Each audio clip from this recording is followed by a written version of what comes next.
Hello, बिचारा माझ्या नवऱ्याला आज फरशी पुसावी लागली का ते तुम्हाला पुढे कळेलच.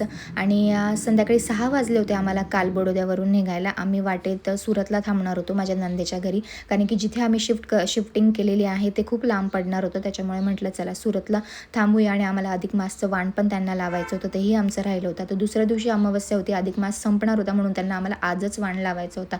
जवळजवळ रात्री आम्ही 8:30-9 वाजता सुरतला पोहोचलो होतो आणि सुरतला पोहोचल्यानंतर रेडी वगैरे झालो आणि त्यानंतर मग त्यांना वाण लावले होता. बडोद्यावरून सुरतला येत असताना वाटेतच शंभू बाबा बाबा बाबा बोलायला शिकला होता आणि तो इतका मस्त बाबा बाबा बोलत होता ना, असं वाटत होतं की त्याला ऐकतच राहावं. तो सारखं त्याचं तेच चालू होतं, बाबा बाबा बाबा. रात्री आम्हाला यायला जरी उशीर झाला होता तरी आम्हाला वाण लावणं गरजेचं होतं, कारण की दुसऱ्या दिवशी आम्हाला वाण लावता येत नव्हतं आणि दुसऱ्या दिवशी आम्हाला जायचं पण होतं.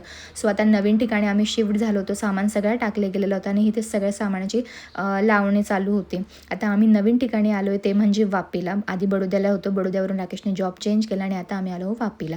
आता हे घर असं होतं की जे आम्ही न बघता फक्त व्हिडिओ कॉलवरती फायनल केलं होतं, कारण की याच्या आधी 2 घरं आम्ही फायनल केलेले होते. डिपॉझिट पण देऊन झालं होतं, बट प्रॉब्लेम झालेला. एका ठिकाणी वायफायचा प्रॉब्लेम झाला होता, तर दुसऱ्या ठिकाणी ओनरने सांगितलं होतं की माझ्या घरात नॉनव्हेज शिजणार नाही म्हणून. तर त्यांना पण आम्ही टाटा बाय बाय केला होता की म्हटलं नको आम्हाला तुमचं घर. त्याच्याचमुळे मग आम्हाला हे घर आम्ही व्हिडिओ कॉलवर पाहिलं होतं, पण जे आम्हाला प्रत्यक्षात खूप आवडलेलं. आणि इथे माझ्या नवऱ्याने सगळं पाणी सांडून ठेवलेलं होतं. त्यांना म्हटलं मी तर काही पुसणार नाही, आता तुम्हालाच पुसावं लागेल, तुम्ही सांडलं आहे पाणी म्हणून. दुसऱ्या 2 दिवसानंतर माझे मम्मी पप्पा आले होते, त्यांनाही अधिक मासचं वाण लावायचं होतं शंभूला आणि यांना. सो त्याच्यासाठी ते पण आलेले होते. आता मम्मी पप्पा आलेत म्हटल्यावरती थोडं वातावरण छान झालं होतं आणि थोडी मला मदत पण झाली होती घरचं आवरून घेण्यासाठी. मम्मी आली आहे म्हणून मम्मीने पूर्णपणे माझा किचनचा आणि शंभूचा ताबा